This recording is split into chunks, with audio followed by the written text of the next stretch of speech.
우리 마태복음 10장 공부하겠습니다. 좋으신 하나님 감사합니다. 오늘도 우리가 주의 말씀을 대하고자 합니다. 마태복음을 우리가 잘 알 수 있도록 허락하여 주시고 전체를 볼 수 있는 안목과 또 세밀하게 볼 수 있는 또 시야도 허락하여 주셔서 하나님의 은혜가 주의 말씀이 우리 심령 안에 잘 들어올 수 있도록 하나님 허락하시고 열린 귀를 허락하여 주옵소서.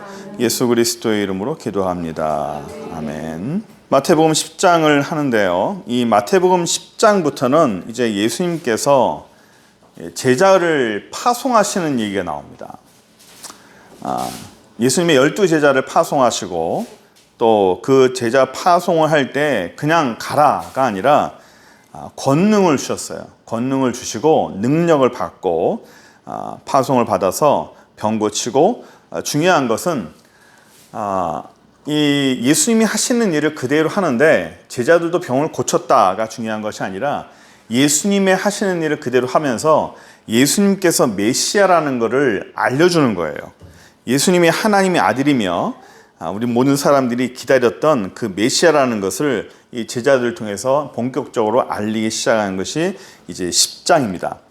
이제 10장의 내용을 보시면 1절부터 보시면 예수께서 그 12제자를 부르시고 더러운 귀신을 쫓아내며 모든 병과 모든 약한 것을 고치시는 권능을 주셨다 그랬어요. 권능. 이 권능이라 함은 뭐 능력이다, 뭐 힘이다, 재능이다 라는 그런 뜻으로 행해지죠. 그래서 어디 갔노?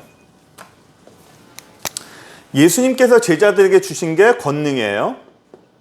그래서 이거는 보통 이제 힘, 능력, 재능을 보통 얘기하죠. 그래서 우리가 갖고 있지 않은 그냥 재능만 주셨느냐, 권능만 주셨느냐, 이거를 예수님께서 예수님이 하신 하나님의 그런 신적인 능력을 말하는 거죠. 그것을 어떻게 주셨을까?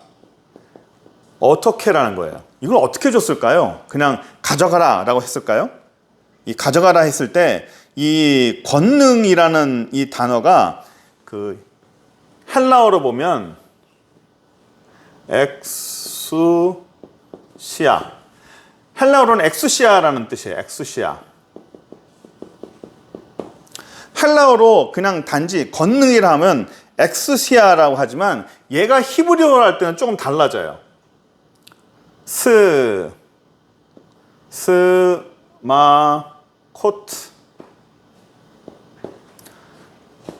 스마코트라고 해가지고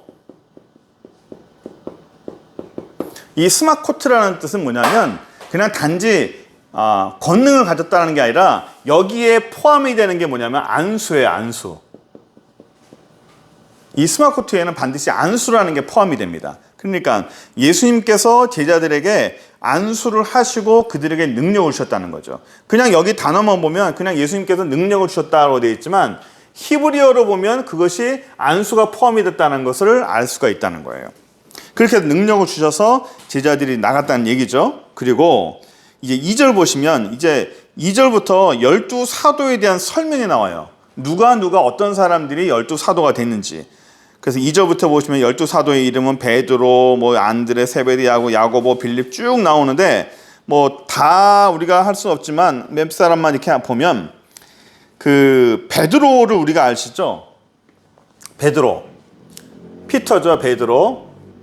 베드로를 뭐라고 말하면 시몬이라고 그래요. 베드로, 시몬 베드로.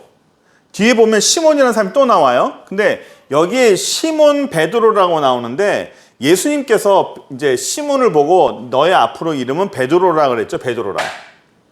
너는 반석이다. 너의 이름을 반석이라 할 것이다. 그리고 너의 반석 이 위에 뭘 세운다고 그랬죠? 예수님께서? 교회를 세운다고 그랬죠? 교회를 세운다고. 베드로 반석 위에 예수님께서 교회를 세우신다. 그래서 캐톨릭에서는 베드로 위에 교회가 세웠기 때문에 베드로가 교회의 모든 기초다. 그래서 제1대 교황이다. 이런 어떤 근거로 삼는 게 바로 이 단어예요. 반석이라는 게. 근데 이 반석이라는 단어가 이걸 우리가 좀 알아야 되는데 반석이라는 게 영어로 돌이라는 건데 에벤이라는 뜻이에요. 에벤이라는 건데 이 에벤이라는 단어가 또 나오는 게 어디 있냐면 에베네셀 있죠. 에베네셀. 에베네셀의 뜻이 뭐죠? 에베네셀의 뜻이? 여기까지 우리를 도우셨다라는 뜻이지만 이거를 직역하면 뭐는지 아세요? 직역하면 도움의 돌이죠? 도움의 돌이에요. 이 단어를 에베네셀을 직역하면 도움의 돌이에요. 에벤이라는 게 돌이고 에셀이라는 게 도움이라는 거예요. 그러니까 도움의 돌인데 에벤이라는 게 결국 돌이에요. 돌. 반석이라는 것이 요 반석, 베드로가 말하는 이 반석이 에벤이거든요. 에벤. 근데 이 에벤이라는 단어가 두 가지 단어로 되어 있어요. 하나는 아라는 단어와 벤이라는 단어인데 요 에라는 것은 요게 에자가 붙었지만 이게 사실은 아자 뭐 다른 데서는 이렇게 쓰기도 합니다. 에벤. 요게 아인데 요 글자가 요 첫 글자인데 알렙이라는 요 첫 글자가 하나님을 뜻해요. 첫 글자는. 그러니까 뭐 알렙과 타우. 이건 오메가지. 알렙과 타우는 첫 번째와 끝이에요. 요 첫째와 끝 단어는 무조건 하나님을 상징합니다. 헬라어에서 알파와 오메가라고 그러죠. 헬라어에서 알파와 오메가도 하나님을 뜻하죠. 그 첫 글자와 끝 글자는 무조건 하나님을 뜻해요. 그러니까 여기에 요 글자는 하나님을 뜻합니다. 에벤에서 이 첫 글자는 하나님을 뜻하는 거예요. 두 번째, 벤이라는 단어가 무슨 단어냐면 아들이라는 뜻이에요. 벤. 이게 벤이 우리나라를 제외한 거의 대부분의 글자들이 표의문자예요. 모든 글자에는 의미가 다 있어요. 요 배자, 요 글자가 뭐냐면 아버지라는 뜻이거든요. 아버지. 그리고 요 쭉 긋는 이게 눈이라는 거예요. 눈이라는 니은 N 발음 나는 건데 얘는 아들이라는 뜻이에요. 아들. 그러니까 아버지의 가지, 아버지에게서 나온 가지가 아들이에요. 그러니까 이게 아들이죠. 결국 보면 에벤이라는 뜻은 글씨를 나누면 하나님 아들이라는 뜻이에요. 하나님 아들. 그러면 교회를 누구 위에 세운다고요? 반석 위에 세운다 해서 우리는 그냥 돌 위에 세운다, 안전하게 세운다 이렇게 뜻으로 알겠지만 반석에 세운다는 건 돌 위에 세운다는 게 아니라 어디 위에 세운다고요? 하나님 아들 위에 세운다는 거예요. 하나님 아들이 누구죠? 그렇죠. 예수님이에요. 예수 그리스도 위에 세운다는 거예요. 교회를 예수 그리스도 위에 세운다는 뜻이에요. 그러니까 뭐 반석에 세운다 하니까 교회는 튼튼하게 기초를 잘 잡아야 된다. 또는 뭐 어떤 분이 이러더라고. 반석에 세운다는 게 이 반석이 말씀이다. 그래서 교회는 항상 말씀 위에 세워야 된다. 뭐 틀린 말은 아니에요. 교회를 말씀 위에 세운다. 틀린 말은 아닙니다. 그러나 정확한 건 아니죠. 반석에 세운다는 건 에벤이라는 뜻이고 에벤이라는 말은 하나님의 아들이라는 뜻이에요. 결국 교회는 하나님의 아들을 위해 예수 그리스도 위에 세운다는 뜻이에요. 베드로 위에 세운다는 뜻이 아니에요. 그걸 오해하면 안 되는 거예요. 그리고 베드로를 지나서 보면 안드레와 세베대의 아들 야고보 그의 형제 요한이라고 나오죠. 뭐 다 할 수는 없고 그 요한 나오죠. 요한은 그 성경에 요한을 뭐라고 말하냐면 우레의 아들이라 나와요. 우레의 아들. 우레가 뭐냐면 천둥을 말하는 거거든요. 그러니까 천둥의 아들이라고 하니까 요한이 굉장히 성격이 목소리가 굉장히 크든지 또는 성경이 천둥 치는 것 같은 어떤 그런 성격이든지 어쨌든 간에 뭐 얌전한 사람은 아닌 것 같은데 성경에 나타나 있는 요한은 우레의 아들이라는 것과는 좀 달라요. 굉장히 사랑스럽고 뭐 사랑의 사도하면 요한이잖아요. 그런 것처럼 뭐 이렇게 굉장히 좀 많이 나왔지만 예수를 받아들이고 아마 그 성격이 좀 변하지 않았나 싶습니다. 그리고 밤모습에 유배된 사람도 바로 이 요한이죠. 그 뒤에 잠깐만 볼게요. 빌립 있죠. 빌립이 영어 성경에는 필립. 뭐 필리핀, 뭐 필립 이 여러 가지 이름이 많이 있죠. 여기 보면 바돌로메라고 나와요. 이 바돌로메 사람들이 조금 헷갈리는데 이 바돌로메라는 게 뭐냐면 바 띄고 돌로메예요. 이게 원래는 바돌로메. 바가 무슨 뜻이죠? 바가 아버지 뜻이에요. 아버지. 아버지가 돌로메라는 거예요. 바 요나 시몬. 이거 뭐죠? 아버지가 요나인 시몬이에요. 또 바 들어가는 게 뭐 있죠? 바디메오. 바 디메오예요. 아버지가 디메오인 사람이에요. 그러니까 성경에 앞에 바가 나왔다는 얘기는 아버지가 누구라는 거예요. 그럼 넌 누구냐? 보통 사람들은 보통 이름이 별로 안 하고 자기 아버지를 대요.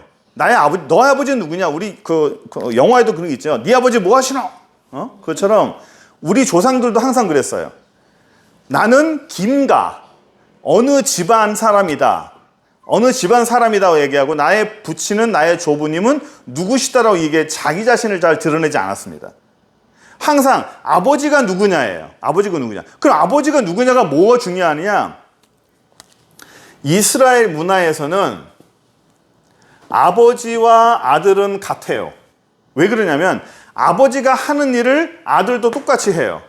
아버지가 목수다, 아들은 뭐예요? 목수예요. 아버지가 어부다, 아들은 어부예요. 아버지가 예를 들어서 뭐 셀이다. 그럼 아들은 뭐예요? 셀인 거예요. 똑같은 일을 해요. 똑같은 일을. 그러니까 여기서 요 관계를 알아야 하나님과 예수 그리스도의 아버지 관계가 나타나요. 하나님 아버지라고 그러죠. 예수님을 아들이라고 그러죠. 우리는 이거 보면서 뭐 그리스 신화야? 뭐 하나님이 아들을 낳고 뭐 그랬어? 하나님이 진짜 아들을 낳았어? 그러면 하나님의 아들이 있으면 뭐 어머니도 있겠네? 이런 생각도 하는 거 아니겠어요? 그게 아니고 성경을 만들 때 이스라엘 문화를 알아야 돼요. 이스라엘 문화에서는 아버지와 아들은 하나예요. 아들을 보면 그 아버지를 알아요. 아버지를 보면 그 아들을 아는 거예요. 그래서 항상 바 요나 시몬 바 디메오, 아버지가 요나인 시몬아, 아버지가 디메오인 누구야? 여기 또 바 돌로메, 아버지가 돌로메인 사람. 내 아버지가 누군지는 사람들이 알아요. 아버지가 누군지 압니다. 돌로메, 바돌로메, 너의 아버지가 바돌로메야? 그럼 너도 이런 일을 하겠구나. 너도 어떤 사람이겠구나 하는 거 아는 거죠. 왜? 아버지가 하는 일을 아들도 하고 아버지의 성격과 아들의 성격이 같아요, 틀려요? 같죠. 아버지의 성격과 아들의 성격도 같아요. 아버지의 하는 일과 아들의 하는 일도 같아요. 그러니까 이스라엘 문화에서는 아버지와 아들을 따로 보지 않습니다. 아버지를 본 자는 아들을 본 자예요. 아들을 본 자는 아버지를 본 자입니다. 아들을 알면 아버지도 알아요. 아버지를 알면 아들도 알아요. 이 관계 속에서 하나님 아버지와 예수 그리스도의 아들이 나온 거예요. 이 문화 속에서. 이거를 모르고 하나님의 아들을 예수 그리스도를 낳았다? 이렇게 얘기하면 안 되는 거예요. 그러니까 하나님의 아들 예수를 낳았으니까 아들 예수가 그냥 낳았냐? 어머니도 있을 거 아니냐? 그럼 하나님 어머니도 있을 거 아니냐라고 말하면 정말 무식한 거예요. 성경을 모르고 성경의 문화를 모르는 거예요. 성경 문화에서 항상 아버지와 아들은 하나예요. 그런 관계 속에서 이해를 해야 돼요. 그래서 사람들은 아들이 중요하지 않아요. 아들을 잘 몰라요. 항상 아버지를 얘기해요. 너의 아버지가 뭐 하시뇨? 아버지가 무슨 사람이냐고 아버지를 항상 얘기합니다. 그래서 예수님께서 항상 하시는 말이 나를 본 자는 아버지를 본 자라고 그러잖아요. 나를 봤냐? 아버지를 본 거다. 왜? 아버지와 나는 하나니까. 그게 우리나라 개념에서는 조금 이해 안 될 수도 있지만 이스라엘 문화에서는 그게 되는 거예요. 아버지와 아들은 하나라는 개념. 그래서 항상 얘기할 때도 아버지를 얘기합니다. 아버지의 이름이 뭐 하시냐? 아버지 이름이 뭐냐? 아버지는 어떤 일을 하시느냐? 그걸 통해서 항상 아들을 알 수 있는 거예요. 그런 관계 속에서 우리가 안다는 사실을 좀 이해했으면 좋겠고, 그 다음에 그 도마 있죠, 도마. 예수님을 의심했던 사람. 도마는 다른 성경 요한복음 11장 6절에 11장 16절 보시면 디두모라고 나와요. 디두모. 그러니까 도마의 다른 이름이 디두모예요. 디두모. 그러니까 이걸 보고 뭐 다른 이게 누구냐라고 하면 안 되는 거고 같은 다른 이름이라는 거예요. 그다음에 야곱이 나오는데 우리가 야곱을 좀 생각해 봤으면 좋겠는데 야고보가 성경에 정말 많이 나옵니다. 성경에 많이 나오는데 예수님의 형제 야고보가 있고요. 사도 야고보가 있고 작은 야곱이 있어요. 어떤 성경에서는 야고보가 3명이다라고 말하는 사람이 있고 2명이다 말하는 사람이 있어요. 큰 야고보, 작은 야고보. 큰 야고보는 뭐 예수님께서 부르신 사람. 2개로 나누죠. 세베대의 아들 야고보. 그 다음에 알페오의 아들 야고보. 그리고 예수님의 형제 야고보. 글씨가 막 날아다닌다. 다 달라요. 그러니까 예수님의 형제 야고보가 아니라 여기 보는 그 사도 야고보 있죠?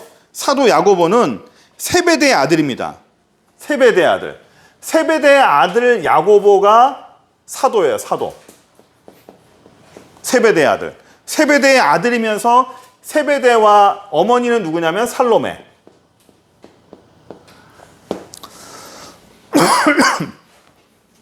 이 세베대의 아들 야고보 살로메가 성경에 등장합니다. 언제 등장하냐면 예수님에게 와서 청탁을 해요. 내 아들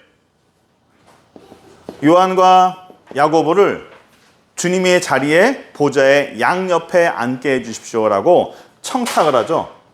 이 어머니가. 그 청탁의 대상자가 바로 야고보, 이 세베대의 아들 야고보였어요. 이 사람은 사도들 중에서 최초의 순교자입니다. 요 사도 야고보는 최초의 순교자. 야고보 순교당하죠. 그 친동생 야고보도 있고요. 알페오의 아들 야고보도 있습니다. 배가 다르고요. 그리고 뒤에 보시면 그 유다도 나와요. 어디 보시면 다데오, 야고 다데오, 가나안인 시몬이 나오죠. 여기 또 가나안인 시몬 나오는데 시몬이 2사람이 나오거든요. 그 시몬 베드로가 나오고 하나는 베드로 시몬, 또 하나 시몬은 가나나인 시몬 요 나오는데 시몬 베드로 말고 요 사람은 성경에 어디서 나오냐면 그 열심당원 시몬이 나오는데 이 사람이 성경에 언제 등장하죠? 사고를 하나 쳐요. 열심당원인데 예수님이 잡혀가실 때 칼을 들고 말고의 귀를 잘라버리죠. 그렇죠? 칼 들고 쳐버리잖아요. 이 사람이 바로 열심당원이에요. 그 당시에 예수님 당시에 그 바리새인, 사두개인, 열심당, 그 다음에 SNF파 이게 나뉘었어요. 그러니까 바리새인하고 사두개인들은 그 전 몇백 년 전부터 그 이스라엘 왕조 때부터 서로 이렇게 경쟁 관계에 있었던 사람들이고 사두개인 사람들은 굉장히 정치적이고 귀족적인 스타일이었지만 바리새인들은 서민직이었고요. 그래서 이 사두개인들이 정권을 잡았을 때 바리새인들이 정말 많이 죽었어요. 정말 많이 죽었고 그것을 나중에 바리새인들이 한번 정권을 잡을 때가 있었는데 그때 사두개인들을 그냥 다 쳐서 복수를 해버렸죠. 어쨌든 사두개인과 바리새인들은요 서로 항상 싸웠어요. 싸워가지고 이 둘이 너무 싸우니까 국내가 너무 어지럽거든요. 너무 어지러워가지고 질서를 잡아줄 사람이 아무도 없었어요. 왕조도 망하고. 그러니까 이스라엘 자체가 뭐 왕이 없고 뭐 지 마음대로 서로 난리를 피우니까 그러면 우리를 통제해주고 우리를 다스릴 만한 다른 나라를 좀 구원을 청하자 해가지고 이 바리새인들이 누구를 불렀는지 아세요? 로마를 부른 거예요. 당시 로마 제국을. 로마의 제국을 불러들였어요. 불러들여서 우리를 좀 통치해 주시고 질서 좀 잡아주세요라고 바리새인들이 로마를 부른 거예요. 그 로마는 그렇지 않아도 자기들 세력이 넓혀가고 있는데 자기를 다스려달라고 부르니까 잘됐다 싶어서 그냥 냉큼 들어가서 잡아먹어버린 거예요. 그 바리새인들의 이 사람들이 얘한테 자기들끼리 싸우다가 이렇게 된 거예요.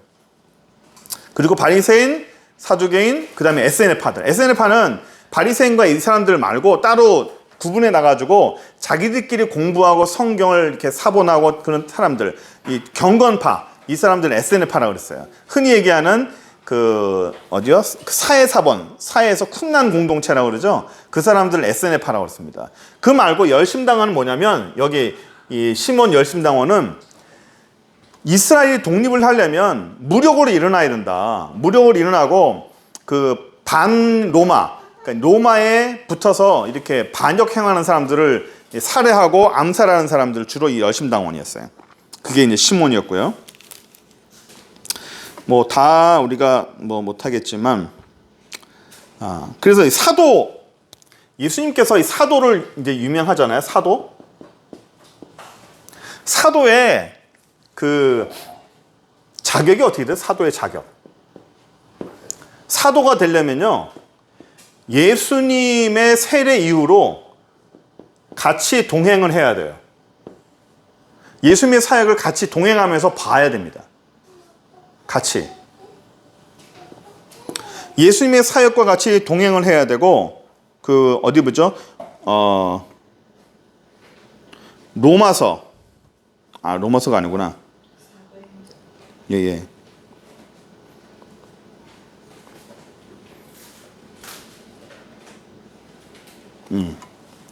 그리고 예수님의 죽으심과 부활을 반드시 목격을 해야 돼요. 부활. 십자가에 돌아가실 때는 없었죠? 십자가 돌아갈 때 다 도망갔잖아요. 다 도망갔으니까 만약 십자가 돌아가실 때 다 있어야 된다 하면 거기에 해당되는 사람이 누가 있을까? 요한 외에는 아무도 없죠. 그러니까 그건 빼고 예수님의 부활에 같이 동참을 했어야 됐어요. 부활을 같이 본 사람들. 그러니까 예수님과 같이 동행을 하고 예수님의 그 부활을 같이 본 사람, 같이 참여한 사람, 그리고 예수님의 이 메시아 되심을 같이 증거를 해야 됐어요. 이게 사도의 자격이었어요. 그런데 문제는 바울이 자기가 자칭 사도라고 그러죠. 사도라고 그러잖아요. 근데 바울은 부활하신 예수님은 봤어요. 부활하신 예수님 만났어요. 하지만 이게 안 됐잖아. 예수님과 동행하지 않았잖아요. 그래서 당시 사도들, 12제자 사도들이 바울의 사도됨을 인정하지 않았어요. 네가 예수님과 동행했냐? 했냐? 너 안 했잖아. 근데 불구하고 사도 바울은 제자들이 아무도 인정하지 않은데 불구하고 혼자서 자칭 사도라고 했죠. 자칭. 나 사도된 바울은. 그래가지고 그것 때문에 좀 갈등이 좀 많았어요. 한동안도 제자들이 믿지 않았죠. 그래서 이렇게 해서 예수님께서 사도들을 이렇게 보냈고, 6절 보시면 이스라엘 집에 들어가지 말고 이스라엘 어린 양에게 가고 딴 데 가지 마라. 사마리안 고일도 가지 말고 이방인의 길로도 가지 마라 라고 했죠. 이거는 예수님께서 말씀하신 선교의 원칙이에요. 이스라엘로 가고 그 다음에 이제 사마리아와 땅끝까지 가라라고 말씀하신 선교의 원칙입니다. 사도행전 보면 나와 있죠. 보시고 그 다음에 보시면 이제 이 8절 볼까요? 7절, 8절 보시면 예수님께 병든 자를 고치고 죽은 자를 살리고 나병한 자를 깨끗하게 하고 귀신 쫓아내고 너희가 거저받았으니 거저줘라. 그러니까 능력을 받았고 그거를 돈 받지 말라는 거예요. 돈 받지 마라. 그래서 뭐라고 말하냐면 9절에 너희 전대에 금이나 인이나 동이나 가지지 말고 여행을 위해서 배낭 두벌옷이나 신이나 지팡이를 가지지 말라라는 거예요. 그러니까 전대도 가지지 말고 돈주머니를 가지지 말라는 거예요. 그리고 거기에 금, 은, 동을 집어넣지 마라. 그 전대를 가지지 말라는 말은 돈을 모으지 말라는 거예요. 그 전에 어떤 것을 능력을 행하고 사람들에게 병을 고쳐준 다음에 돈을 고쳐주면 뭔가 대가를 줄 거 아닙니까? 그러면 대가를 받고 그 돈을 내 주머니 안에 집어넣지 말라는 거예요. 그리고 또 하나 뭐냐면 금, 은, 동이라는 게 뭐냐면 돈이거든요. 돈을 미리 갖고 가지 마라. 이거는 살다 보면 우리가 선교 나가다 보면 변수라는 게 있잖아요. 변수. 급격하게 돈을 쓸 일이 생기잖아요. 그거를 준비하지 말라는 거예요. 제가 저쪽 선교단체에서 요르단을 선교를 나갔는데 그 선교팀에서 돈을 안 주는 거예요. 제가 가져갔던 돈을 일단 다 압류를 해요. 개인적인 돈을 잃지 못 쓰게끔 일단 딱 다 압류를 해요. 압류를 하고 나서 여기 제자들처럼 파송을 합니다. 어느 지역으로 가라. 어느 지역을 가서 그 지역 예수 믿는 사람들이 하나도 없는 지역에 파송을 해요. 한 4명을. 4명을 파송할 때 돈을 얼마나 주냐면 차비 그리고 밥 3끼 먹을 양. 안 줘요. 그것도. 나머지는 어떻게 하느냐? 집을 방문해라. 집을 방문해서 아무 집이나 들어가서 방문해서 그 집에 복을 주고 복을 기도하고 그 집에서 받아 먹어라. 그 집에서 대접을 받으라는 거죠. 만나야 되니까. 그러면 돈이 없으니까 당연하게 사람들을 만나야 되고 그 사람들에게 대접을 받아야 되고 그냥 대접 좀 해주세요가 비는 것이 아니라 그들과 만나면 그들이 초청을 해서 밥을 대접을 합니다. 그래서 차비 빼고 거의 대부분 돈을 다 남겨와요. 그러니까 사람이 여기서 돈을 많이 안 주는 게 돈을 많이 줘버리면 그냥 뭐든지 밥을 사 먹고 그냥 자기들이 필요한 대로 써먹기 때문에 안 주는 거죠. 그래서 모든 것을 하나님께 맡기고 나가라는 그런 뜻으로 여기에 있습니다.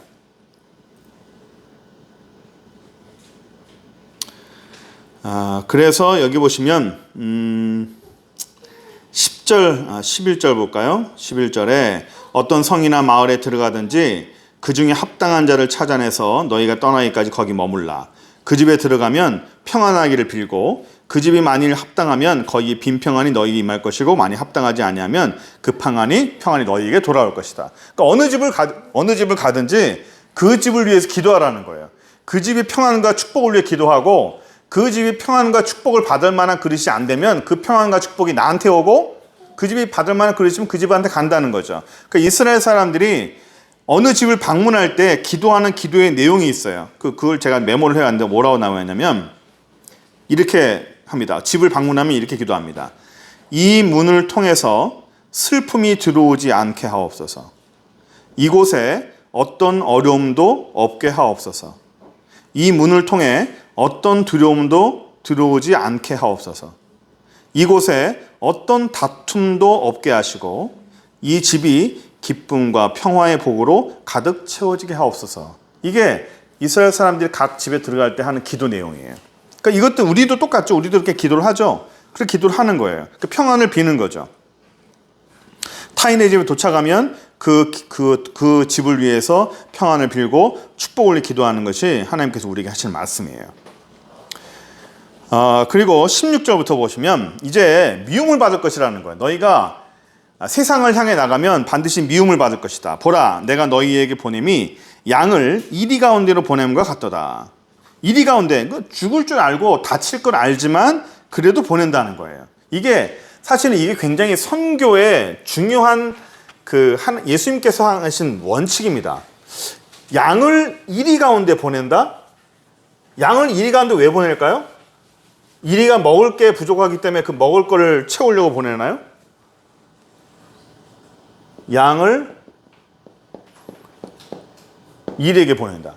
여기 가면 잡히든지 죽든지 분명하게 어떤 손해를 입습니다. 다치든지. 그러니까 이걸 왜 할까요? 이게 하나님 나라의 선교 방법이에요. 공격적이죠? 공격적입니다. 다칠 걸 알지만 가는 거예요. 우리 오늘 오후에도 우리 그런 얘기를 하더라고요. 옛날에 분당 샘물교회에서 아프가니스탄에서 가서 이제 청년이 죽었잖아요. 그때 우리나라가 막 뒤집어졌죠. 그 복잡하고 그 힘든 데를 사람들을 왜 보내냐? 죽을 걸 알면서 왜 보내냐는 거죠. 그 교회 안에서도 목사님들 간에 정말 많이 비난이 많았어요. 다칠 걸 알고 죽을 거 알면 보내지 말아야지. 목사들이 욕을 하죠. 굉장히 무책임하다. 그래가지고 한동안 선교가 안 됐었어요. 다칠 걸 알고 해당할 걸 알고 손해볼 거를 안다면 가지 말아야 된다는 거예요. 그런데 하나님의 나라는 공격적이에요. 다칠 걸 알지만 갑니다. 손해볼 걸 알지만 가는 거예요. 왜냐하면 하나님의 나라는 공격적이기 때문에 그래요. 하나님의 나라는 방어적이 아니에요. 방어적인 것은 안전하게 방어하는 거죠. 내 것만 일단 유지시키면 된다고 생각하는 거예요. 근데 하나님의 나라는 방어적이 아니라 공격적이에요. 이게 안 됐어도 가는 거예요. 사람들이 이렇게 얘기하죠. 우리나라도 복음화가 안 됐는데 왜 나가냐? 우리나라 복음화 안 되는데. 우리나라 복음화 되고 나서 가라 라는 말 사람들이 참 많이 해요. 맞아요. 우리나라도 복음화가 안 됐어요. 다. 그럼에도 불구하고 가는 거예요. 왜냐하면 하나님이 하라 하니까 가는 거예요. 안 됐어도 가는 거예요. 우리나라가 안 됐어도 나가는 겁니다. 그 나라가 준비가 안 됐어도 가는 거예요. 정말 많은 사람들이 죽었잖아요. 그리고 피 흘렸죠. 죽을 걸 알면서 피 흘릴 걸 알면서 왜 나가느냐? 그래야 가는 거예요. 그게 하나님 나라예요. 하나님이 그래서 하라는 거예요. 거기 보시면 그래서 예수님께서 양을 이리 가운데 보냄과 같도다라고 말하죠. 이게 이제 하나님께서 말씀하시는 선교의 하나님 나라의 방법이에요. 하나씩 하나씩 들어와서 이 땅에 하나님 나라를 이렇게 확장시키는 거예요. 제가 어제도 어느 분한테 설명했지만 이 땅이나 우리들은 악해요. 악하기 때문에 악하고 죄예요. 이게 압력이 이 안에 꽉 차 있어요. 그러니까 이 압력을 뚫고 들어가려면 하나님 나라는 계속 공격적일 수밖에 없는 거예요. 그리고 여기 뱀이라고 나오거든요. 너희는 뱀같이 지혜롭까 잼같이 지혜로라. 하필이면 왜 뱀이라고 했을까? 왜 하필이면 하나님 예수님께서 다른 것도 많은데 왜 뱀을 썼을까? 왜 뱀같이 지혜라고 그럴까? 뱀은 혀가 갈라졌잖아요. 혀가. 그래서 말 잘하는 사람을 뱀처럼 말 잘한다고 말해요. 혀가 갈라졌으니까 이게 혀가 둘이라는 거예요. 혀가 둘이기 때문에 말을 잘한다라는 사람으로 말 잘하는 사람을 이스라엘에서는 뭐 뱀처럼 말한다, 뭐 이렇게 얘기하죠. 뱀처럼 말한다. 그래서 요한계시록 12장 9절을 보시면 꿰는 자라, 꿰는 자, 사람을 꿰요, 속여버려요. 사람을 속여요. 속이고 꿰는 사람이에요. 꿰는 게 뱀이에요. 두 가지 혀로 사람을 꿰요. 그러니까 혀로 사람을 깬다는 말이 뭐냐면 이게 우리가 특징을 알아야 돼요. 이단도 그렇고 사단도 그렇고 항상 논리적이에요. 그리고 말이 돼요. 이게 여기에 우리가 참 속으면 안 돼. 사단은요 항상 논리로 들어와. 그리고 딱 말이 떨어져. 근데 생각해보면 어딘가 아닌데 말이 맞아. 그리고 굉장히 논리적이에요. 여기에 정말 많은 사람들이 미혹당하는 거예요. 맨날 이단들이나 이 사람들이 하는 말이 그래요. 딱 제시하면서 맞지 않느냐 봐라, 맞지 않느냐. 듣고 보면 맞거든요. 맞는 얘기예요. 걔네들이 틀린 말을 하지 않습니다. 맞는 얘기를 해요. 딱 논리에 맞게끔 앞뒤가 논리가 딱 맞아 떨어지게 말합니다. 그러면 우리는 말이 안 되느냐? 우리 예수 믿는 사람들이나 이런 보수층에서 이런 교리나 이런 거 보면 솔직히 말이 안 되는 게 많아요, 사실. 논리성이 떨어져요. 논리성이 떨어집니다. 근데 얘네들은 말이 돼. 말이 되고 논리가 딱 맞아 떨어져요. 그러니까 말이 안 되는 이 보수나 또는 이 하나님의 말씀을 잘 연구하는 사람들이 여기서 좀 많이 밀려요. 신학계 있죠, 신학. 제가 얼마 전에 이 목사님들 모임에 토론하는 모임에 갔었어요. 갔다가 제가 격세지감 느껴가지고 참 조금 힘들었는데 요즘에 신학 트렌드가 있어요. 요즘에 신학이 어떤 책을 보면서 그 신학에서 막 토론을 하는데 제가 요즘 책을 못 봤잖아요. 어떤 신학이 흐르는지 제가 전혀 모르는 거예요. 모르니까 그런 것도 있냐면서 제가 가만 멀쩡멀쩡 눈만 뜨고 있었어요. 근데 이 신학계에서도 똑같아요. 신학계에서도요, 진보가 있고 보수가 있어요. 진보 신학자들은요, 말이 돼요. 굉장히 논리적이에요. 증거가 많아요. 근데 보수 신학자들은요, 증거가 별로 없어요. 논리가 좀 떨어져요. 근데 신학에서 항상 밀려요. 신학 사상에서 밀립니다. 그래서 이 신학계에서는요, 진보 쪽이 다 잡고 있어요. 꽉 잡고 있어요. 그 신학계의 흐름이 이 진보 쪽으로 나가다 보니까 성경 말씀이요, 이상한 쪽으로 좀 가고 있어요. 각 교계마다. 그러니까 지금 보수 측에서는 지금 고신, 합동 이쪽 외에는 그 빼고는요, 거의 다 이제 다 넘어갔다고 봐도 돼요. 신학계 자체가 진보 쪽으로 갔어요. 왜냐하면 일단 말이 되고 논리가 되니까. 근데 중요한 것은 앞으로도 똑같아요. 앞으로도 논리적으로 맞다고 말이 정말 된다고 해서 그걸 전부 다 믿으면 안 돼요. 따라가면 미혹당하는 거예요. 쭉 보시면 그래서 너희가 18절부터 너희가 나로 말미암아 총독들 끌려갈 것이고 고통을 당할 것이고 여러 가지 힘든 일을 받을 것이다. 21절 보시면 장차 형제가 형제를 아버지가 아버지를 죽은 데 내주고 너희 자식들이 부모를 대적하게 내주리라.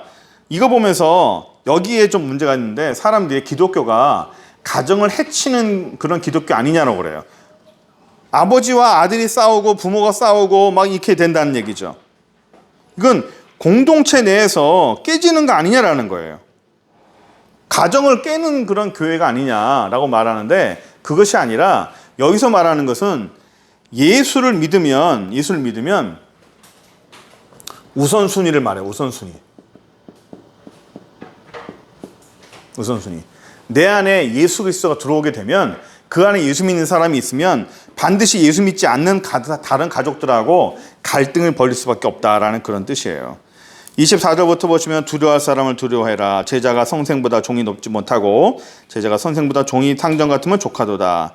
집주인을 바알세불 할 것 하물며 너희 집사람이냐. 예수님을 바알세불이라고 흉봤잖아요. 예수님을. 그러니까 예수님도 바알세불 흉을 받는데 너희들은 더 흉을 볼 것이고 흉도 너희 더 볼 것이고 더 욕도 더 받을 것이다. 스승이 그렇게 욕을 받았는데 너희 제자들은 더 많이 힘들어질 것이라는 거죠. 그러면서 26절, 27절, 28절에 감추인 것이 드러날 것이 없을 것이고 숨긴 것이 알려질 것이 없을 것이다. 마지막 때가 되면 이렇게 다 알려지게 된다는 거예요. 세상의 모든 사람들이 몸은 죽여도 영혼을 죽이지 못하는 자를 두려워하지 말아라. 광명한 데서 너희가 귓속말을 듣는 것을 지비에서 전파될 것이다. 마지막 때는 사람들이 이 감추인 거 드러나는 게 없다는 얘기는 뭐냐면 사람들을 두려워하니까 복음을 자신 있게 못 전하는 거예요. 복음을. 자기가 해를 당할까 봐 항상 밑에 예수를 믿으시오 살살 얘기하는데 마지막 때는 그게 완전히 크게 다 할 거라는 그런 뜻을 말합니다.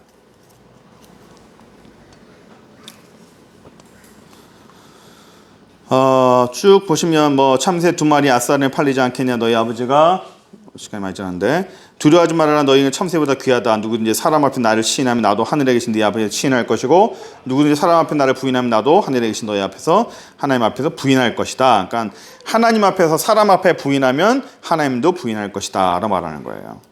그래 보시면 또 하나 이게 어디죠? 24절의 내용과 34절의 같은데 내가 세상에 화평을 주러 온 줄로 생각하지 마라. 화평이 아니라 뭘 주러 왔다고요? 검을 주러 왔다.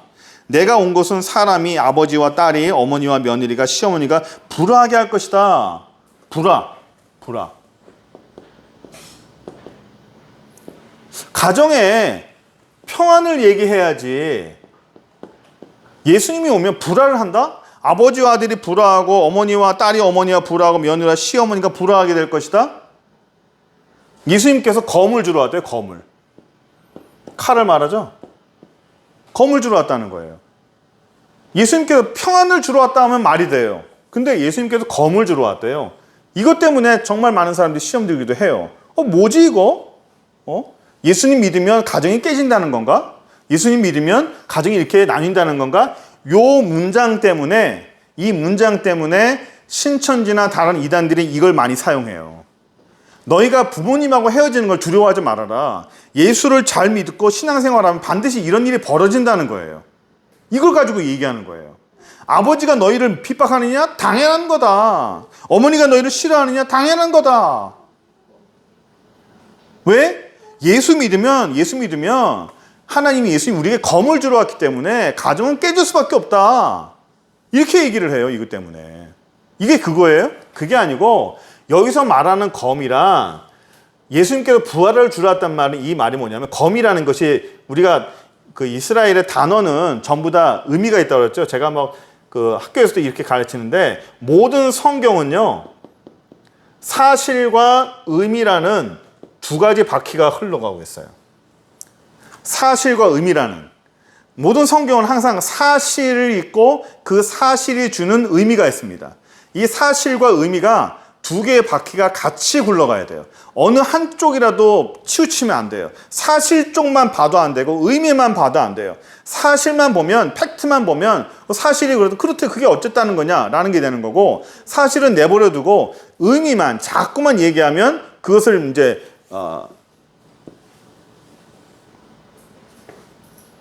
단어가 갑자기 생각이 안 난다. 알레고리라는 알레고리. 의미만 자꾸 얘기하면 알레고리로 넘어가게 되는 거예요. 그래서 이 사실과 의미가 균형을 잘 잡아야 되는데 이 검이라는 것도 똑같아요. 검이라는 것은 사실은 뭐죠? 검은 자르는 거죠. 자름이라는 뜻이 있고 또 하나는 전쟁이라는 뜻이 있어요. 검이라는 것은 자름과 자른다는 것과 전쟁은 팩트예요. 그럼 이것의 의미는 뭘까? 의미. 전쟁의 의미는 죽는다는 거잖아요. 죽고 불화한다는 거죠. 또 하나의 의미가 뭐냐면 분리라는 거예요. 분리, 그 다음에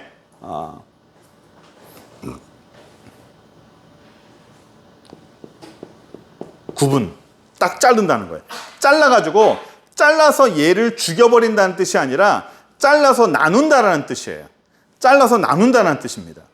그러면 가정에 예수님께서 검을 주러 왔다는 얘기는 뭐냐면 예수를 믿고 그 안에서 주님을 믿으면 잘라서 구분한다는 거예요. 믿는 자와 안 믿는 자가 아무리 아버지와 아들이라 할지라도 어머니와 딸이라 할지라도 예수님께서 복음이 들어오면 그걸로 딱 믿는 자 안 믿는 자는 딱 구분이 된다는 얘기예요. 분리를 해버린다는 겁니다. 깨진다는 얘기가 아니라는 그런 뜻을 우리가 알았으면 좋겠습니다. 그리고 뒤에 보시면 38절에 또 자기 십자가를 지고 나를 따르지 않은 자도 내게 합당치 않은 자다. 뒤에 보면 이제 자기 십자가 내용이 또 나오잖아요. 자기 십자가. 다 자기 십자가. 자기 십자가. 제가 굉장히 그 은혜 받은 그 내용 중에 하나가 뭐냐면 승리의 십자가라는 연극이에요. 승리의 십자가. 전도자가 사람마다 십자가를 다 주는데 목걸이 십자가도 주고 나무 십자가도 여러 가지 십자가 주는데 어떤 사람은 이 목걸이 십자가를 주니까 이 십자가는 난 참 다른 사람들에게 자랑하고 다닐 거예요. 나를 돋보이는 십자가를 생각하고 그건 좋다고 그러고 어떤 사람은 볼품없는 나무 십자가를 주니까 왜 저 사람은 아름다운 십자가를 줘서 자기를 돋보이게 하는데 왜 나는 볼품없는 나무 십자가를 주냐고 다른 거 달라고 난 진짜 볼품없다고 이건 너무 창피해서 나는 들고 다닐 수 없다고 해서 그 사람은 자기에게 준 십자가를 숨기고 다녔어요. 창피하니까. 나는 다른 사람들에게 이 십자가를 보이고 싶지 않습니다. 나는 숨기고 다니겠습니다 해서 그 볼품없는 십자가를 자기 옷 속에 숨기고 다녔어요. 또 한 사람은 너무 큰 십자가를 주니까 나는 이 십자가를 너무 질 수가 없다. 나는 너무 무거워서 이 십자가를 질 수가 없다. 거부했습니다. 그래도 이 십자가는 네가 져야 된다. 그래서 메고 가보려고 하니까 자기 힘이 너무 겨운 거예요. 그래서 중간에 포기했어요.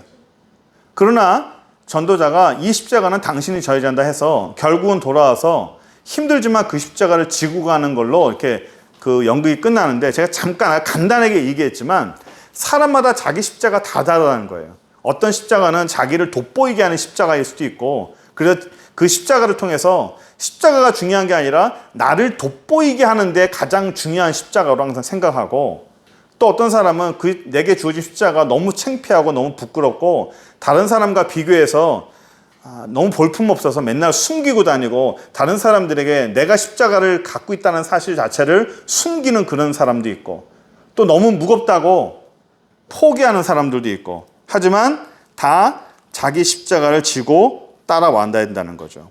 그래서 뭐라고 되어 있어요? 39절에 자기 목숨을 얻는 자는 잃을 것이고 자기를 위해서 자기 목숨을 잃는 자는 얻으리라. 제가 요거만 하고 좀 정리하려고 하는데, 여기 보시면 자기 목숨을 얻는 자는 잃을 것이고 자기 목숨을 잃는 자는 얻을 것이라고 그랬잖아요. 이걸 뭐라고 말하냐면 우리는 이걸 순교라고 그래요. 순교.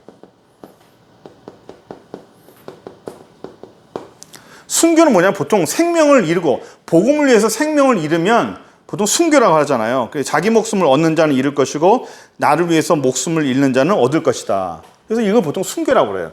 우리는 한번 물어볼게요. 순교하고 싶죠? 네? 사람들의 소망이 그래요. 자기는 순교하고 싶대요. 내 삶의 최종 목표는 순교래. 순교라고. 자, 그럼 물어볼게요. 순교가 명예입니까? 불명예입니까? 순교가. 왜 사람들이 순교하고 싶어 하죠? 이것 때문에 그래요. 명예 때문에 그렇습니다. 죽을 때 멋있게 죽고 싶다는 거죠. 죽을 때 멋있게 죽고 싶다는 거예요. 사람들에게 박수 받고 죽고 싶다는 거예요. 그게 예수 믿는 사람들의 솔직한 마음이에요.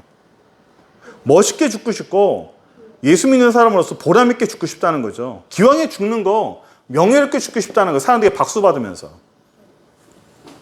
이 순교가 명예로 생각하는 거예요. 근데 예수님께서 십자가에 돌아가실 때 십자가가 명예예요, 불명예예요? 예수님의 십자가는 불명예입니다. 예수님이 십자가 달리실 때 홀딱 벗고 달리셨어요? 우리는 뭐 팬티는 입고 달리신 줄 보통 생각하는데 아니에요. 홀딱 벗고 죽으셨어요. 예수님 바로 앞에 여자들만 다 있었어요. 요한 빼고. 다 여자들이었어요. 우리는 뭐 영화에 나오니까 뭐 저 위에 예수님이 달려가지고 막 이렇게 우러러보고 이렇게 하겠지만 아니에요. 실상은 그렇지 않아요. 실상에 예수님의 당시의 십자가의 높이는요, 사람들의 서 있는 사람들의 눈높이에 십자가 달린 사람의 성기가 바로 눈앞에 있어요. 그 정도 높이에 있습니다. 부끄러움이에요. 수치예요. 불명예입니다. 어느 날 하나님이 저한테 그러더라고요. 한참 저기 뭐 기도관 올라가는데 순교에 대한 찬양을 하는데 눈 뜨고 찬양하는데 목소리가 들리는 거예요. 순교가 명예냐 불명예냐? 명예죠. 저는 명예라 했어요. 그래, 사람들이 순교를 명예로 한다. 근데 주님 말씀은 정반대였어요. 아니다. 순교는 불명예다. 순교는 불명예다. 사람들은 순교를 명예로 생각하고 순교하고 싶어 한다. 하지만 오늘날의 실상은 순교는 불명예다. 그 마지막 말씀이 대박이었어요. 너는 이미 나를 위해서 순교했다. 제가 불명예를 좀 얻었거든요. 저보고 마지막에 나올 때 입 다물어라. 입 다물고 그 어린 양이 죽이는 자 앞에 잠잠한 것처럼 입 열지 말고 가만히 죽어라. 죽으면 산다. 제가 막 반항을 했어요. 내가 왜 죽어야 되냐고. 내가 왜 죽어야 되냐고. 내가 왜 죽어야 되냐고. 잘못한 거 저것들인데 왜 내가 왜 죽어야 되냐고. 막 반항했는데 하나님이 그냥 죽어라. 죽으면 산다. 죽으면 죽는 거지 그게 왜 사냐고. 한참을 헤맸어요. 근데 어쨌든 간에 죽었어요. 몇 년 동안 저는 이해를 안 됐어요. 그냥 주님 위해서만 이렇게 살았는데 나한테 왜 이러시냐고 한참 따졌어요. 뭐 대답은 없죠. 뭐 대답이 없었어요. 한 4년 만에 하나님이 대답해 주신 거예요. 순교가 뭐냐? 순교는 불명예다. 너는 나에게 순교했다. 저는 그걸로 됐어요. 그 이후로 저는 따지지 않아요. 얼마나 울었는지 몰라요. 순교는 우리가 명예로 생각하잖아요. 진짜 순교는 오늘날에 과연 우리가 무슨 뭐 일제처럼 뭐 총 맞고 뭐 나는 예수 믿을래요 뭐 그리고 죽는 일이 있을까요? 정말 목사들에게 이런 일이 이렇게 우리나라에서 순교대에 가서 죽을 만한 일이 있을까요? 그런 일은 없습니다. 그러나 하나님이 원하시는 순교는 뭐냐면 불명예예요. 네가 불명예를 안고도 예수를 위해서 주님을 위해서 원하시는 대로 불명예를 안고도 네가 잠잠히 죽을 수 있겠느냐는 거죠. 과연 몇이나 될까요? 과연 몇이나 될까?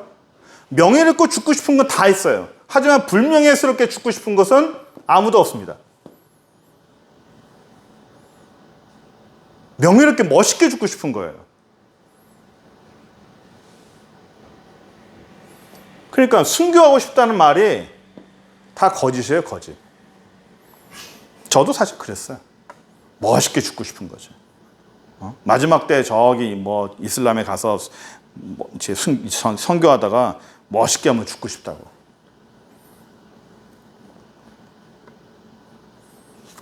이 땅에서 불명예도 감당 못합니다.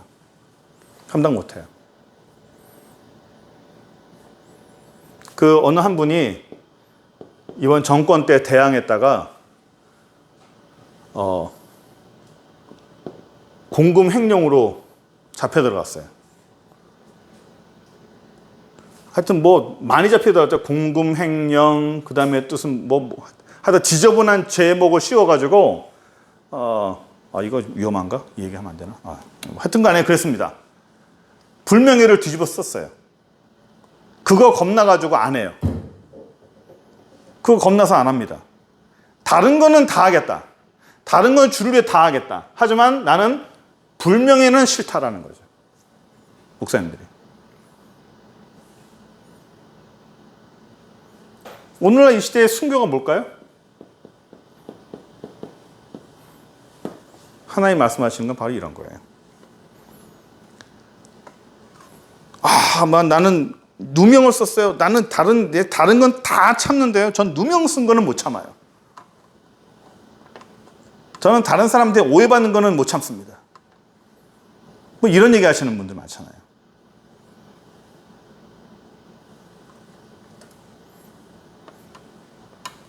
그러니까 진짜 순교라는 게 바로 이런 거예요. 그리고 하나님 앞에서 자기 목숨을 얻는 자는 잃을 것이고 나를 위해서 목숨을 잃는 자는 얻을 것이다. 이 목숨이라는 단어를 명예로 바꿔보세요. 명예라는 걸로. 나의 자기 명예를 얻는 자는 잃을 것이고 나를 위해서 자기 명예를 잃는 자는 얻으리라. 이렇게 바꾸면 아마 쉽게 이해가 될 것 같아요. 과연 쉬울까? 이 땅에 우리 모든 사람들이 하나님을 위해서 우리가 신앙생활하는 게 형이상학이 아니에요. 형이상학도 아니고 남들이 하는 것처럼 꿈에 있는 그런 신앙생활이 아니라 현실적인 거고 하나님이 우리에게 주시는 것은 명확합니다. 그러니까 우리가 좀 더 신앙생활 할 때 뭐 이론만 말하지 말고 우리의 삶에서 살아계신 하나님을 우리가 좀 더 많이 체험했으면 좋겠습니다. 기도합시다. 전능하신 하나님, 오늘날 우리의 삶에서 우리의 신앙을 좀 더 돌아보고 주님이 원하시는 삶을 살기 원합니다. 주님이 기뻐하시는 그 길을 가기 원합니다.